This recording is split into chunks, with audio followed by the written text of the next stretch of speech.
Good morning. Bharatiya cements సమర్పిస్తున్న business breakfast షోకి స్వాగతం. ఏషియన్ మార్కెట్స్ లో ఒక నిన్నటి ర్యాలీకి అనుగుణంగా ఇవాళ కూడా ఒక ఫాలో ఆన్ ర్యాలీ కనిపిస్తుంది. సో నిన్న ఒక బ్రెత్లెస్ ర్యాలీ మనం గమనించాం Asian across globe. In fact not just Asia, European, US అలాగే ఏషియన్ మార్కెట్స్ లో నిన్న స్ట్రాంగ్ ప్రాఫిట్స్ చూసాం. అదే పరిస్థితి ఈ మార్నింగ్ కూడా కొంత మేరకు కొనసాగుతుంది. కోస్పీ, స్ట్రైట్స్ టైమ్స్ ఇవి రెండు స్వల్ప నష్టాల్లో ట్రేడ్ అవుతుంటే మిగతా ఇండిసెస్ అన్ని కూడా షాంఘై కావచ్చు, నిక్కీ కావచ్చు, హ్యాంగ్సెంగ్ కావచ్చు, ఇటువంటి ఏషియన్ ఇండిసెస్ అన్ని లాభాల్లో ట్రేడ్ అవుతున్నాయి. ఎస్ఎక్స్ నిఫ్టీ మాత్రం ఫ్లాట్ గా కనిపిస్తుంది. సో మేబీ నిన్నటి మన మార్కెట్స్ ర్యాలీ తర్వాత ఇవాళ కొంత ఫ్లాట్ ఓపెనింగ్ లేదా స్లైట్లీ నెగిటివ్ ఓపెనింగ్ కోసం మార్కెట్ సిద్ధమవుతున్నట్లుగా కనిపిస్తుంది. సో రెగ్జిట్ ఈ రెండు ఫ్యాక్టర్స్ కూడా ఇప్పుడు మార్కెట్స్ ఇగ్నోర్ చేసే దశకు చేరుకున్నాయి. ఎందుకంటే బ్రిటన్ బహుశా రిమైన్ ఓట్ కే ప్రాధాన్యత ప్రస్తుతానికి కనిపిస్తుంది. అంటే ఎగ్జిట్ కాకుండా రిమైన్ అన్న ఆప్షన్ కే ఇంగ్లాండ్ సిటిజన్స్ ఓటు వేసే అవకాశం ఎక్కువగా ఉన్నట్లు కనిపిస్తుంది. కాబట్టి యూరోపియన్ మార్కెట్స్ కావచ్చు, గ్లోబల్ మార్కెట్స్ అన్ని కూడా నిన్న పాజిటివ్ గా రెస్పాండ్ అయ్యాయి. అండ్ ఇవాళ కూడా బహుశా పాజిటివ్ గానే ట్రేడ్ అయ్యే అవకాశం కనిపిస్తుంది. ఈ నేపథ్యంలో 2008 తర్వాత ఒక strong rebound pound as a currency మనకు కనిపించింది నిన్న. సో పౌండ్ బహుశా బ్రెగ్జిట్ లాంటి పరిణామం కనుక చోటు చేసుకుంటే 20% పడిపోతుంది డాలర్తో పౌండ్ వాల్యూ అన్న ఒక అభిప్రాయం కనిపించింది. బట్ ఇప్పుడు ఆ ప్రమాదం లేదు కాబట్టి అటు పౌండ్తో పాటు ఇటు రిస్కీ అసెట్స్ లైక్ ఈక్విటీస్ అన్నిట్లో కూడా ఒక స్ట్రాంగ్ సెంటిమెంట్ మళ్ళీ మనకు కనిపిస్తుంది. మన మార్కెట్స్ సంబంధించి నిన్న కొంత మన మార్కెట్స్ అండర్ పెర్ఫార్మ్ చేశాయి. ఎందుకంటే రఘురామ్ రాజన్ ఆర్బీఐ గవర్నర్గా ఇక కొనసాగపోవడం లేదు అన్న అంశాన్ని మార్కెట్స్ ట్రేడింగ్ ప్రారంభంలో కొంత నెగిటివ్ గా తీసుకున్నాయి. గ్లోబల్ గా మార్కెట్స్ ర్యాలీ అవుతున్నప్పటికీ మన మార్కెట్స్ లో ఓపెనింగ్ లో వీక్నెస్ కనిపించింది. బట్ ఆ తర్వాత నిఫ్టీ ఆల్మోస్ట్ లోవర్ లెవెల్స్ నుంచి 100 పాయింట్స్ రికవర్ అయ్యి క్లోజ్ కావడం చూసాం. రఘురామ్ రాజన్ కాదు, ఎవరైనా సరే ఒక ఇండివిజువల్ కి మార్కెట్స్ ఇంపార్టెన్స్ ఇవ్వవు. Institutions are bigger than individuals అన్న ఒక మెసేజ్ ని మార్కెట్స్ మనకి ఇవ్వడం కూడా గమనించాం. అదే నిన్నటి సెకండ్ హాఫ్ పెర్ఫార్మెన్స్ కి మార్కెట్స్ లో మనకు ప్రధాన కారణం. దీంతో పాటు ఆఫ్ కోర్స్ మార్కెట్స్ లో ఎవరైనా ఒక ష్రూడ్ ఆపరేటర్, ఇండియాలో ది మోస్ట్ ష్రూడ్ ఆపరేటర్ ఎవరు అంటే ఇండియన్ స్టాక్ మార్కెట్స్ లో ప్రధానమంత్రి నరేంద్ర మోడీ. సో ఆయనకి తెలుసు రఘురామ్ రాజన్ ఎగ్జిట్ ను మార్కెట్స్ నెగిటివ్ గా తీసుకుంటాయి అని. అందుకనే నిన్న కరెక్ట్ టైమింగ్ ఎఫ్డిఐ రిఫార్మ్స్ ని ఆయన ప్రకటించారు. అది ఏవియేషన్ సెక్టర్ కావచ్చు, ఫార్మాస్యూటికల్స్ కావచ్చు, or manufacturing sector like Apple లాంటి కంపెనీస్ ని అట్రాక్ట్ చేయడానికి ఎఫ్డిఐ రిఫార్మ్స్, ఎఫ్డిఐ నిబంధనలను సడలించడం కావచ్చు. ఇవన్నీ కూడా నిన్న టైమింగ్ ని మనం మెచ్చుకోవాలి. సో అదే కనుక జరగకపోయి ఉంటే మార్కెట్స్ నిన్న కొంత వైల్డ్ గా రియాక్ట్ అయి ఉండేవి. అండ్ వీటన్నిటికి తోడు ఎల్ఐసికి క్లియర్ డైరెక్షన్స్ నిన్న వచ్చాయి మార్కెట్స్ లో, మీరు కొనుగోలు చేయాల్సిందే అంటూ. మనం చూసాం 724 crores వర్త్ స్టాక్స్ నిన్న ఎఫ్ఐఎస్ కొంటాం చూసాం. Largest buying since May 25th. So last 1 month లో largest buying domestic institutional investors నుంచి సో 724 కోట్ల రూపాయలు ఎల్ఐసి ప్రధానంగా ఇన్వెస్ట్ చేయడం వలన మార్కెట్స్ నిన్న నిలదొక్కగలిగాయి. గ్లోబల్ మార్కెట్స్ ర్యాలీకి అనుగుణంగా కదలాడగలిగాయి. ప్రధానంగా మన IT stocks, Infosys, HL technologies ఇటువంటివి ఈ మధ్య బాగా సెల్లింగ్ గురైన స్టాక్స్ ఇవి. వీటిలో డెలివరీ బేస్డ్ బయింగ్ మనకు కనిపించింది 250 కోట్ల రూపాయలు ఇన్ఫోసిస్, హెచ్ఎల్ టెక్ లో. అలాగే టాటా మోటార్స్ లో 200 crores, ఎస్బీఐలో 200 crores. ఇటువంటి ఒక బయింగ్ మనకు అక్రాస్ ది బ్లూ చిప్స్ కనిపించింది. అండ్ వీటన్నిటికి తోడుగా మరొక పాజిటివ్ న్యూస్ కూడా, మాన్సూన్స్ ఇప్పుడు ఆల్మోస్ట్ 50% ఆఫ్ ది కంట్రీ, దేశంలోని 50% ప్రాంతాల్లో ఋతుపవనాలు కరుణించి వర్షాలు పడుతున్నాయి. ప్రధానంగా మహారాష్ట్ర. సో మహారాష్ట్రలో వర్షాలు పడితే స్టాక్ మార్కెట్స్ చక్కగా రెస్పాండ్ అవుతాయి. సో అదే పరిస్థితి ఇప్పుడు కనిపిస్తుంది. 90% ఆఫ్ మహారాష్ట్రలో ఇప్పుడు వర్షాలు కురుస్తున్నాయి. అండ్ బ్రిమైన్, ఇప్పుడు ఇంతకుముందు మనం బ్రెగ్జిట్ అనుకున్నాం, ఇప్పుడు బ్రిమైన్ జరుగుతోంది. అంటే Britain remains in the European Union. So Bremain కి మార్కెట్స్ పాజిటివ్ గా రెస్పాండ్ అవుతున్నాయి. ఎల్ఐసి లాంటి ఇన్స్టిట్యూషన్స్ అగ్రెసివ్ గా వస్తున్నాయి. ఇవన్నీ పాజిటివ్ క్యూస్ అయితే నెగిటివ్ క్యూస్ కూడా మనం ఆలోచించుకోవాలి, పరిగణలోకి తీసుకోవాలి. ఒకవేళ అనుకోకుండా బ్రెగ్జిట్ కే బ్రిటన్ లో కనుక అక్కడ సిటిజన్స్ మొగ్గు చూపితే మార్కెట్స్ నెగిటివ్ గా బిహేవ్ చేస్తాయి. ఇది మనకు సమీప భవిష్యత్తులో, అంటే ఎల్లుండి తేలబోతున్న అంశం. ఎల్లుండి అంటే 23న మనకి అక్కడ రెఫరెండం జరుగుతుంది. 24కి కానీ రిజల్ట్ రాదు. సో ఆ 2 రోజులు మార్కెట్స్ చాలా వోల్టైల్ గా ఉంటాయి. మరోవైపు మనకు సిరీస్ ఎక్స్పైరీకి ఇంకా 8 రోజులే ఉంది. సో ఇక్కడ నుంచి ఇప్పటికి కూడా మన ఎఫ్ఐఎస్ చూస్తే 77% నెట్ లాంగ్ పొజిషన్స్ ఉన్నాయి. ఒక దశలో పీక్ దశలో 90% లాంగ్ పొజిషన్స్ ఉండేవి. ఇప్పుడు అవి కొంచెం తగ్గాయి, 77% వచ్చాయి. బట్ స్టిల్ లాంగ్స్ ఎక్కువగా ఉన్నాయి కాబట్టి ఎక్కడైనా లాంగ్ అన్వైండింగ్ జరగవచ్చు ఎఫ్ఐఎస్ వైపు నుంచి ఎక్స్పైరీలోగా. ఈ అంశాన్ని మనం జాగ్రత్తగా గమనించాలి. బట్ ఈలోగా మాన్సూన్ స్టాక్స్ లో చాలా హైట్ అండ్ యాక్టివిటీ ఉంటుంది. ఎయిర్లైన్ స్టాక్స్ నిన్న బాగా పెరిగాయి, వాటిలో కొంత ఇవాళ ప్రాఫిట్ బుకింగ్ రావచ్చు. బట్ చెప్పలేము, ఎందుకంటే మే ఫిగర్స్ కనుక మనం చూస్తే చాలా చాలా చాలా పాజిటివ్ గా వచ్చాయి ఏవియేషన్ సెక్టర్ పెర్ఫార్మెన్స్ సంబంధించి.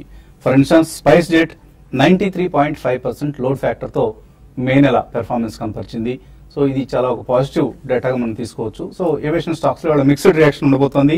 అలాగే మనం అనుకున్నట్లుగా monsoon stocks like Escorts, Excel Corp, PI Industries, Coromandel International, UPL, take any agri and consumption based stocks like Tata Chemicals లాంటివి, వీటన్నిటిలో కూడా మనం హైట్ అండ్ ట్రేడింగ్ యాక్టివిటీ చూడబోతున్నాం.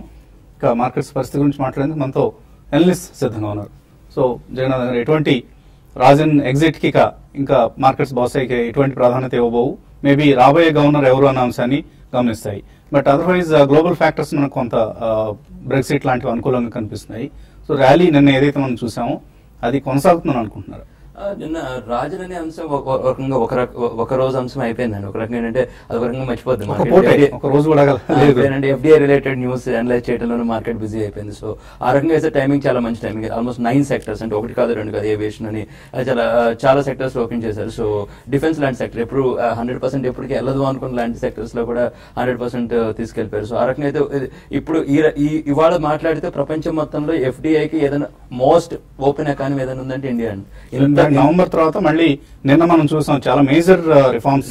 ఇంత లిబరల్ ఎఫ్డిఐ పాలసీస్ ఇంకే కంట్రీలో లేవు ఇవాటి. అంటే ఆల్మోస్ట్ మనం రెస్ట్రిక్టెడ్ ఎకానమీ అనుకున్న స్టేజ్ నుంచి మనం మోస్ట్ ఓపెన్ ఎకానమీ స్టేజ్ కి వచ్చేసామండి.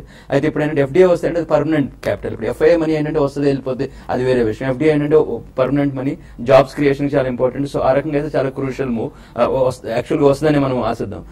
అది ఓవరాల్ బ్రెక్సిట్ అంటారు, ఇప్పుడు ఆల్మోస్ట్ ఈక్వేషన్స్ మారిపోయినట్టే కనబడుతుంది, రిమైన్ కి ఎక్కువ వస్తున్నట్టు అనిపిస్తుంది. సో అది వస్తే పెద్ద ప్రాబ్లం ఉండదండి. అక్కడ ఇంకోసారి యూకే మార్కెట్, పౌండ్ రెండు ర్యాలీ అయ్యే ఛాన్స్ ఉంది. ఇన్ కేస్ అనుకోకుండా ఏదైనా మరి లాస్ట్ మినిట్ లో పొలిటికల్ గా ఏదైనా అవచ్చు కాబట్టి అయితే పెద్ద కొంచెం ఆల్రెడీ మార్కెట్ అంటే కొంచెం ఇప్పుడు ఓవర్ కాన్ఫిడెన్స్ లో ఉంది కాబట్టి కొంచెం రియాక్షన్ కొంచెం షార్ప్ గానే ఉండే రిస్క్ ఉంది. కాకపోతే అది ప్రాబిలిటీ చాలా తక్కువ అనిపిస్తుంది. అంటే 55-60% ఇప్పుడు రిమైన్ కే ఉండేది. ఓవరాల్ గా ఏంటంటే మార్కెట్ మంచి మార్కెట్ లో ఉన్నాం అనిపిస్తుంది. సో అగైన్ మీరు ఆల్రెడీ ఉన్న పొజిషన్స్ హోల్డ్ చేయండి. సో ఫ్రెష్ పొజిషన్ తీసుకోవాలంటే మంచి షేర్స్ కొని ఉంచండి. సో ట్రేడర్స్ కి ఎటువంటి సలహా ఇవ్వబోతున్నారు వాళ్ళు ఇంట్రాడే ట్రేడర్స్ కి? ఈ రోజు ఇంట్రాడే అంటే కొంచెం మార్కెట్ ఫ్లాట్ గా ఉండొచ్చు. అయితే నిన్నటి రోజు వచ్చిన ర్యాలీ సర్ప్రైజింగ్ ర్యాలీ అనుకోవచ్చు. ఎందుకంటే లో నుంచి విత్ ఇన్ మినిట్స్ లో 5-6 మినిట్స్ లోనే మళ్ళీ నిఫ్టీ పాజిటివ్ గా రావడం అనేది సర్ప్రైజ్. బట్ ఏదైనా కూడా మార్కెట్స్ డైరెక్షన్ అనేది ఈ రోజు మనకి ఈ మధ్యకాలంలో మరీ ఎక్కువగా న్యూస్ బేస్ మీద ఆధారపడి ఉంది. దాన్ని బేస్ చేసుకొని ట్రేడ్ చేసుకోమంటాను. బట్ ఓవరాల్ గా ఈ రోజు కొంచెం హయ్యర్ లెవెల్స్ లో కొన్ని స్టాక్స్ ని సెల్ చేసుకోవచ్చు, కొన్ని స్టాక్స్ ని బై చేసుకోవడానికి అనుకూలంగా ఉన్నాయి. మరీ ముఖ్యంగా కమాడిటీ బేస్డ్ స్టాక్ చాలా స్ట్రాంగ్ ఉన్నాయి. లైక్ హిండాల్కో ఒకటి, టాటా స్టీల్ ఒకటి, ఎవరీ డిపోలో కూడా బై చేసుకోవచ్చు. అదేవిధంగా సిమెంట్ స్టాక్స్ లో కూడా మళ్ళీ నేను కొంచెం షార్ట్ టర్మ్ వ్యూతో చూసుకునే వాళ్ళు కొంత బయింగ్ పొజిషన్ తీసుకోవచ్చు. ఇండియా సిమెంట్స్ ఒకటి, పొజిషనల్ ట్రేడర్స్ 120 దాకా పెరగవచ్చు. 96 దగ్గర స్టాప్ లాస్ పెట్టుకుంటాను. అదేవిధంగా ఎఫ్ఎంసీజీలో కూడా మ్యారికో ఒకటి నేను కొంచెం వీక్ గా ఉన్నా కూడా కన్సాలేషన్ లో ఉంది. ఇది కూడా షార్ట్ టర్మ్ వ్యూతో దాన్ని కూడా లాంగ్ పొజిషన్ తీసుకోవచ్చు. తర్వాత సెల్లింగ్ చేసుకునే వాళ్ళు బ్యాంక్ ఆఫ్ బరోడా అనే హై లెవెల్లో సెల్ చేసుకోమంటాను. తర్వాత ఈవెన్ హెచ్డిఏలో ఒకటి కూడా లాస్ట్ 3 రోజులుగా చూసుకుంటే ఇది 92-94 లెవెల్స్ నుంచి ఎదురుగా 108 దాకా వచ్చింది. కొంచెం ఇక్కడ రెసిస్టెన్స్ ఫేస్ చేసే అవకాశం ఉంది. దాన్ని కూడా హైయర్ లెవెల్లో సెల్ చేసుకోమంటాను. షార్ట్ టర్మ్ వ్యూతో వోల్టాస్ ఒకటి బయింగ్ చేసుకునే వాళ్ళు దాన్ని కూడా బై చేసుకోవచ్చు. తర్వాత అశోక్ లైలాండ్ ఒకటి ఎవ్రీ ర్యాలీలో సెల్ చేసి 104-105 దగ్గర స్టాప్ లాస్ పెట్టుకోమంటాను. రానున్న రోజుల్లో 92-94 దాకా రావడానికి అవకాశం ఉంది. బ్యాంక్ నిఫ్టీ విషయానికి వస్తే బ్యాంక్ నిఫ్టీ ఈ రోజు కొంత హైయర్ లెవెల్లో సెల్లింగ్ ఎదుర్కొనే అవకాశం ఉంది. నేను చూసాం నిఫ్టీ 85 పాయింట్స్ పెరిగినా కూడా రాజన్ ఎగ్జిట్ కారణంగా బ్యాంక్ నిఫ్టీలో ఆ విధమైన అప్ట్రెండ్ లేదు. కాబట్టి బ్యాంక్ నిఫ్టీ ఈ లెవెల్లో కొంచెం రెసిస్టెన్స్ ఫేస్ చేసి 17,600-620 ఆ లెవెల్కి వచ్చి అది కానీ బ్రేక్ కాకుండా ఉంటే ఓకే. అది కానీ బ్రేక్ అయిందంటే 540 లెవెల్స్ దాకా రావచ్చు. కాబట్టి ఎవ్రీ ర్యాలీలో బ్యాంక్ నిఫ్టీ సెల్ అని చెప్తాను. అయితే నిఫ్టీ విషయానికి వస్తే కరెంట్ లెవెల్స్ నుంచి నిఫ్టీకి 8220 దగ్గర ఇంటర్డే సపోర్ట్ ఉంది. అది కానీ బ్రేక్ అయిందంటే కొంచెం వీక్ అవ్వచ్చు. అప్ సైడ్ చూసుకుంటే 8260 దగ్గర నిఫ్టీకి ఇంటర్డే రెసిస్టెన్స్ ఫేస్ చేసే అవకాశం ఉందండి. సో నిఫ్టీకి సంబంధించి అప్ సైడ్ డౌన్ సైడ్ రెండు కూడా క్యాప్ అయిపోయి ఉన్నాయి ప్రస్తుతానికి ఈ సిరీస్ వరకు. ఎందుకంటే 80-50లో మనం చాలా స్ట్రాంగ్ సపోర్ట్ రావడం చూస్తున్నాం. 8250 సమీపంలో బాగా హైయెస్ట్ రెసిస్టెన్స్ 8300 వరకు వెళ్ళి నిఫ్టీ 4 సార్లు ఇప్పుడు దాకా ఈ మధ్య కాలంలో వెనక్కి తిరిగి రావడం కూడా చూస్తున్నాం. So up side and down side ప్రస్తుతానికి క్యాప్ ఒక నేరో రేంజ్లోనే నిఫ్టీ కదలడే అవకాశం ఉంది సమీప భవిష్యత్తులో. మ్యూచువల్ ఫండ్స్ సంబంధించి రాజన్ ఎగ్జిట్ లాంటివి ఏమైనా ప్రభావం చూపిస్తున్నాయా? డొమెస్టిక్ ఇన్స్టిట్యూషనల్ ఇన్వెస్టర్స్ నిన్న అగ్రెసివ్గా బై చేయడం చూసాం, including mutual funds. So continuous గా ఎస్ఐపి బుక్ సైజ్ అనేది బిల్డ్ అయింది. So every month 2,000 to 3,000 crores కంటే ఎక్కువనే పర్చేస్ అవుతుందండి. సో బారింగ్ ఫిబ్రవరి మార్చ్ లో కొద్దిగా స్లో డౌన్ అయ్యాయి, బట్ ఇన్ఫ్లోస్ మాత్రం కంటిన్యూ అవుతున్నాయి. And more investors are coming and investing in mutual funds. So it is a positive factor for stock markets as well as wealth creation for investors అండి. So ఇటువంటి fund idea ఇవాళ ఇస్తున్నారు. ఈ రోజు మనము tax saving scheme గురించి మాట్లాడతామండి. General గా ట్యాక్స్ సేవింగ్ మనకు జనవరి టు మార్చ్ లోనే చేస్తూ ఉంటారు ట్యాక్స్ ప్లానింగ్ అనేది. యాక్చువల్లీ ట్యాక్స్ ప్లానింగ్ ఏప్రిల్ నుంచే స్టార్ట్ అవ్వాలి. మనకు 3 months అయిపోయింది కాబట్టి అట్లీస్ట్ ఇంకో 9 months టైం ఉంది మన దగ్గర. సో ఇక్కడ నుంచి అయినా ప్రాపర్ గా ప్లాన్ చేసుకుంటే మంచిగా ఉంటుంది. సో లాస్ట్ మినిట్ లో చేయకుండా. ఈ రోజు మనం ICICI Prudential long term equity fund గురించి మాట్లాడతాము. సో ఇది 1999 లో స్టార్ట్ అయిన ఫండ్, నిఫ్టీ 500 కి బెంచ్ మార్క్ అయిన fund, and one of the very rare tax saving mutual fund which follows value based investing అండి. మనకు జనరల్ గా ఉన్న చాలా వరకు ఫండ్స్ గ్రోత్ బేస్డ్ ఉంటాయి, ఇది వాల్యూ స్టైల్ బేస్డ్ ఫండ్. ఇది గత లాస్ట్ 3 మార్కెట్ సైకిల్స్ లో బెంచ్ మార్క్ ని అవుట్ పర్ఫార్మ్ చేసింది. గత 15 సంవత్సరాలు చూస్తే 13 years it has out perform the bench mark. And in terms of stock picking, ఏదైతే వాల్యుయేషన్స్ తక్కువగా ఉంటాయో, ఇన్ఎక్స్పెన్సివ్ గా ఉంటాయో అండ్ రీజనబుల్ గ్రోత్ రేట్ ఉంటుందో స్టాక్స్ లో, అలాంటి స్టాక్స్ ని పికప్ చేస్తుంది. అండ్ ఓవరాల్ గా రీసెంట్ ఇయర్స్ లో పోర్ట్ఫోలియోలో చూస్తే దాదాపు 55 to 65% లార్జ్ క్యాప్ లో ఇన్వెస్ట్మెంట్ చేస్తున్నారు, 20 to 30% మిడ్ క్యాప్ స్టాక్స్ లో, and 10 to 15% small cap stocks లో ఇన్వెస్ట్మెంట్ చేస్తున్నారు. అండ్ ఈ ఫండ్ ఏమైతే ఉంటుందో బుల్ మార్కెట్ లో beginning of the bull market ఎక్కువగా రిటర్న్స్ ఇచ్చి and fag end of the bull market కొద్దిగా టేపర్డ్ రిటర్న్స్ ఇవ్వడానికి ఛాన్స్ ఉంటుంది. ఓవరాల్ గా పోర్ట్ఫోలియోలో ఓవరాల్ ట్యాక్స్ సేవింగ్ దాంట్లో ఒక 25 to 30% ఇందులో ఈ ఫండ్ లో ఇన్వెస్ట్మెంట్ చేసుకోవచ్చు. అండ్ టాప్ సెక్టర్స్ వచ్చేసి financial, health care, FMCG, technology services. Top holdings Cipla, Thomas Cook, Sundaram finance, ICICI bank, Bajaj fin service. Last 1 year లో రిటర్న్ చూస్తే 5.94% రిటర్న్, 3 years లో 23.31%, 5 years లో 14.82%, 10 years లో 14.93%, అండ్ సిన్స్ ఇన్సెప్షన్ గత 17 సంవత్సరాలుగా చూస్తే 21.73% రిటర్న్ ఇచ్చింది. 1999 లో 1 lakh ఎవరైనా ఇన్వెస్ట్మెంట్ చేసి ఉంటే ఈ రోజు వాల్యూ 27,42,500 అండి. సో ఈఎల్ఎస్ఎస్ లో ఇన్వెస్ట్మెంట్ చేసుకోవాలనుకుంటే ఈ ఫండ్ లో 25 to 30% ఇవ్వచ్చు. Instead of going to ULIPs and other tax saving instrument, ELSS is the best investment to do. అలాగే మహానగర్ గ్యాస్ లిమిటెడ్ ఈ కంపెనీ ఐపీఓ ఇవాళ ప్రారంభమవుతుంది. ఒక చక్కటి ప్రొఫెషనల్లీ రన్ కంపెనీ. ముంబై, అలాగే థానే, రాయ్గఢ్ ఇటువంటి ప్రాంతాల్లో సిటీ గ్యాస్ డిస్ట్రిబ్యూషన్ తో పాటు కంప్రెస్డ్ న్యాచురల్ గ్యాస్, సిఎన్జి అంటాం. సో ఇటువంటి గ్యాస్ డిస్ట్రిబ్యూషన్ బిజినెస్ లో ఉన్న company. Reasonably priced IPO 421 offer price దగ్గర కూడా, అంటే హైయెస్ట్ ప్రైస్ బ్యాండ్ లో హైయెస్ట్ ప్రైస్ దగ్గర కూడా మనకు చక్కటి రీజనబుల్ వాల్యుయేషన్ గా కనిపిస్తున్న ఐపీఓ. తప్పకుండా సబ్స్క్రైబ్ చేయండి. ఎవరైతే ఐపీఓ పట్ల ఇన్వెస్టర్స్ ఆసక్తిగా ఉంటారో మహానగర్ గ్యాస్ లిమిటెడ్ కు తప్పనిసరిగా అప్లై చేసే ప్రయత్నం చేయండి. ఇక ఇన్వెస్టర్స్ నుంచి కాల్స్, మెయిల్స్ తీసుకున్నది కాసేపు ప్రకటనలు.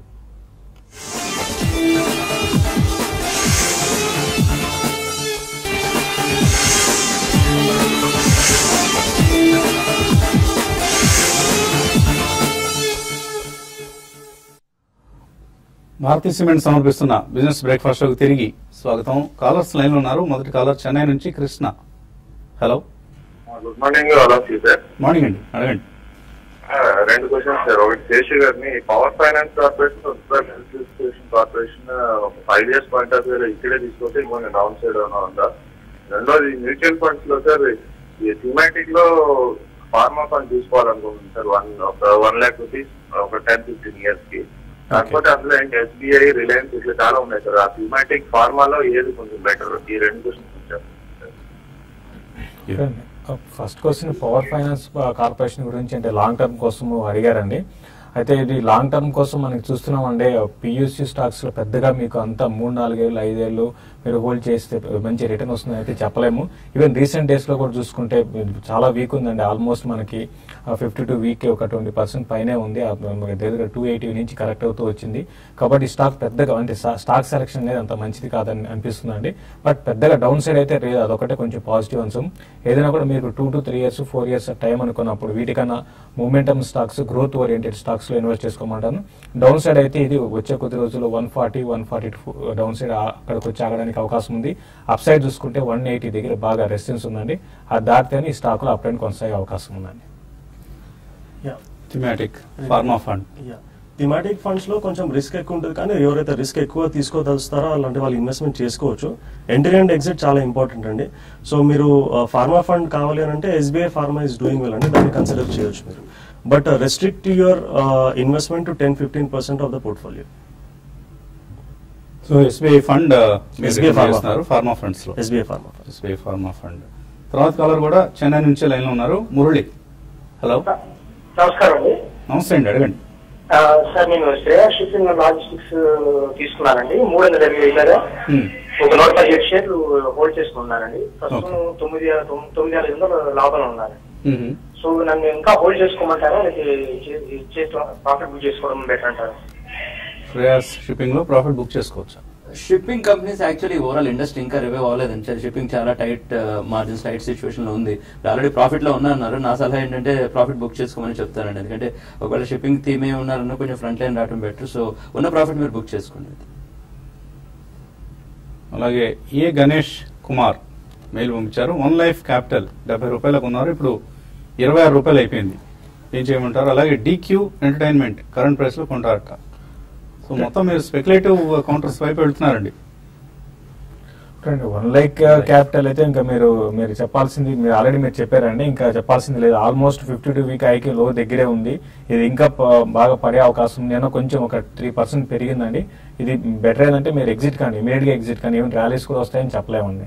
ఇట్లాంటి కంపెనీస్ వెళ్ళొద్దండి. 1 లైఫ్ క్యాపిటల్, DQ ఎంటర్టైన్మెంట్ ఇవన్నీ కూడా మేనేజ్మెంట్ చాలా డూబియస్ మేనేజ్మెంట్స్, క్రెడెన్షియల్స్ లేని మేనేజ్మెంట్స్ రన్ చేస్తున్న కంపెనీలు ఇవి. వైఎస్ రావు హైదరాబాద్ నుంచి, Lincoln pharma, international travel house, ఈ రెండు 2 to 3 years కోసం ఎలా ఉంటాయి? రెండు డీసెంట్ కంపెనీస్ అండి. ఇంటర్నేషనల్ ట్రావెల్ హౌస్ వచ్చినప్పటికీ అది డీసెంట్ కంపెనీ. అదే స్పేస్ లో మీకు ఇంట్రెస్ట్ ఉంటే for example Cox and Kings ఒకటి చూడండి, మనకి పాజిటివ్ ఉంది. థామస్ కుక్ ఒకటి మనకి పాజిటివ్ ఉంది. సో అవి కూడా మీరు ఫోకస్ చేయొచ్చండి. జయంతి అడుగుతున్నారు లింకన్ ఫార్మా, ఆవిడ కూడా లింకన్ ఫార్మా, ఎందుకు లింకన్ ఫార్మా పట్ల ఎక్కువ మంది ఆసక్తి చూస్తున్నారు? ఆటోలైన్ ఇండస్ట్రీస్ ఎలా ఉంటుంది? ఆటోలైన్ ఇండస్ట్రీ అయితే మీరు వద్దని చెప్తానంటే, దీనికన్నా మీకు ఇదే స్పేస్ లో చాలా స్టాక్స్ ఉన్నాయి కాబట్టి ఆటోలైన్ ఇండస్ట్రీని మీరు అవాయిడ్ చేయమంటాను. ఇది కూడా చాలా వీక్ గానే ఉందండి. ఇప్పట్లో మళ్ళీ 46-48 లెవెల్స్ దాటితేనే స్టాక్ లో అప్ ట్రెండ్ ఉంటుందండి. అశ్వథ్ నారాయణ అడుగుతున్నారు, ఓంకార్ స్పెషాలిటీ 250 రూపాయల్లో ఉన్నాయి ఆల్రెడీ. ఇండియాబుల్స్ హౌసింగ్ ఉంది 820లో, యావరేజ్ చేసుకోవచ్చా లేదా అమ్మేసుకొని బయటకు వచ్చేయచ్చు? ఇండియాబుల్స్ హౌసింగ్ అవి ఏంటంటే ఆ సెగ్మెంట్ ఇంకా మంచి మంచి కంపెనీస్ చాలా ఉన్నాయండి. ఇండియాబుల్స్ హౌసింగ్ కూడా ఓకే, డీసెంట్ కంపెనీ, మధ్య కొంచెం అప్పుడప్పుడు మొమెంటం వస్తుంది, అది ఓకే. కానీ బట్ మనం ఇదివరకు అనుకున్నట్టు అది హౌసింగ్ స్పేస్ లోనే ఉండాలనుకుంటే చాలా మంచి కంపెనీస్ ఉన్నాయి. ఒకవేళ మీరు డెవలపింగ్ సైడ్ అది మాట్లాడాలనుకుంటే మీరు శోభా డెవలపర్స్ కానీ, ప్రెస్టేజ్ ఎస్టేట్స్ కానీ, గోద్రేజ్ ప్రాపర్టీస్ కానీ, డెట్ తక్కువ ఉన్న కంపెనీస్ ఫోకస్ చేయండి. హౌసింగ్ ఫైనాన్స్ అది ఇంకొక one other way of looking at the housing. అప్పుడైతే మనం ఇదివరకు అనుకున్నట్టు Repco home finance, LIC housing finance చాలా ఐడియాస్ ఉన్నాయండి. శ్రీనివాసరావు మెయిల్ పంపించారు, లాంగ్ టర్మ్ కోసం బ్యాంకింగ్ ఫండ్స్. ఇందాక ఒక కాలర్ ఫార్మా ఫండ్ గురించి అడిగారు. బ్యాంకింగ్ ఫండ్స్ లో ఎటువంటి ఫండ్ మీరు రికమెండ్ చేస్తారు? బ్యాంకింగ్ ఫండ్ లో ICICI బ్యాంకింగ్ ఫండ్ చూసుకోవచ్చండి. కాకపోతే thematic and sectoral funds better avoid చేస్తే మంచిది. ఓన్లీ హై రిస్క్ తీసుకునే వాళ్ళు మాత్రమే ఇన్వెస్ట్మెంట్ చేయాలి. సో పోర్ట్ఫోలియోలో థిమాటిక్ కానీ సెక్టోరల్ ఫండ్స్ కానీ 10 to 15% కంటే ఎక్కువగా ఉండకూడదు. భార్గవ్ సిద్ధార్థ్ అడుగుతున్నారు, bank of India, Puravankara projects, ఈ రెండు కూడా 3 years హోల్డింగ్ కి ఎలా ఉంటాయి? బ్యాంక్ ఆఫ్ ఇండియా కంటే స్టేట్ బ్యాంక్ ఆఫ్ ఇండియానే బెటర్ నేను చెప్తానండి. ఇప్పుడు అసోసియేట్స్ కంపెనీ కూడా మర్జ్ అయిన తర్వాత ఇంకా బ్యాలెన్స్ షీట్ పెద్దదవుతుంది, ట్రెజరీ ప్రాఫిట్స్ పెరిగే ఛాన్స్ ఉంది. సో ఓవరాల్ గా PSU బ్యాంక్స్ తీసుకోవాల్సింది అనుకున్నట్టు స్టేట్ బ్యాంక్ ఆఫ్ ఇండియా తీసుకోండి. పూర్వంకర కంటే కూడా ఇందా మనం అనుకున్న రియల్ ఎస్టేట్ కంపెనీస్ మీరు ప్రిఫర్ చేస్తే పెట్టండి, గోద్రేజ్ ప్రాపర్టీస్ లేదంటే Prestige Estates. Rajendra Kalyan, Tata chemicals కొనుక్కోవచ్చా ఇక్కడ? టాటా కెమికల్స్ డెఫినెట్ గా అంటే సీజన్ కూడా మంచి, వీటికి అన్ని కూడా సీజన్ స్టాక్ అండి. ఇది ఉన్న వాటిలో బాగా పెరగలేని స్టాక్, మంచి మంచి రిజల్ట్ కూడా అనౌన్స్ చేశారు. కాబట్టి లాంగ్ టర్మ్ ఉద్దేశం ఉంటే డెఫినెట్ గా కరెంట్ లెవెల్స్ కొనుక్కోవచ్చు అండి. 50 నుంచి 70 రూపాయల లోపల ఏదైనా మంచి స్టాక్స్ చెప్పమంటున్నారు. స్నోమెన్ లాజిస్టిక్స్ ఒకటి ఉందండి, అది 50-70 మధ్యలో ఉంది. సో అదొకటి కంపెనీ చూడండి, గేట్వే డిస్ట్రిబ్యూట్స్ కంపెనీ అండి. సో లాజిస్టిక్స్ జిఎస్టీ మొమెంటం వస్తుంది, 100-120 దాకా వెళ్ళే ఛాన్స్ ఈజీగా ఉంది.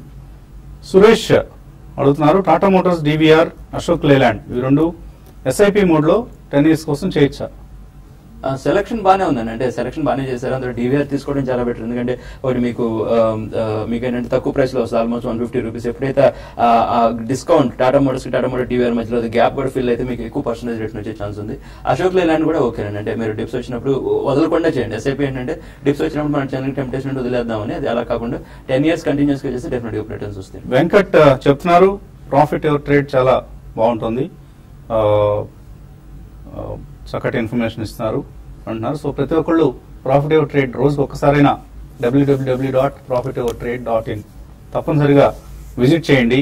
అలాగే ఒక బేబీ గర్ల్ ఉందట వెంకట్ గారికి, 6 నెలల పాప, 20,000 రూపాయలు ఇన్వెస్ట్ చేద్దాం అనుకుంటున్నారు నెల నెల stocks, mutual funds, child plans లో. ఏం చేయమంటారు? మ్యూచువల్ ఫండ్స్ లో చేసుకోండి, ఇట్ విల్ బి బెటర్ అండి. దానికంటే ముందు మీకు అడిషనల్ రెస్పాన్సిబిలిటీ వచ్చింది కాబట్టి మీకు అడిక్వేట్ ఇన్సూరెన్స్ కవర్ చాలా ఇంపార్టెంట్. మీ యాన్యువల్ ఇన్కమ్ ఏమైతే ఉంటుందో 10 to 12 times life insurance cover తీసుకోండి. ఈ 20,000 రూపీస్ ఏమైతే ఇన్వెస్ట్మెంట్ చేయాలనుకుంటున్నారో అట్లీస్ట్ ఒక 12,000 వరకు 60% of your money should go into equity oriented investment. So దానికి equity mutual funds will the best option. దానికి మీరు ICICI Prudential value discovery fund, Birla Sun Life MNC, Franklin India Prima Plus and HDFC equity fund consider చేయవచ్చండి. So ఈ స్కీమ్ల పేర్లు జాగ్రత్తగా గుర్తుంచుకొని ఇవాటి నుంచే మీరు ఎస్ఐపి చేయటం ప్రారంభించండి. ఇది ఇవాటి బిజినెస్ బ్రేక్ఫాస్ట్ లో. మధ్యాహ్నం స్మార్ట్ ఇన్వెస్టర్ లో మళ్ళీ కలుద్దాం.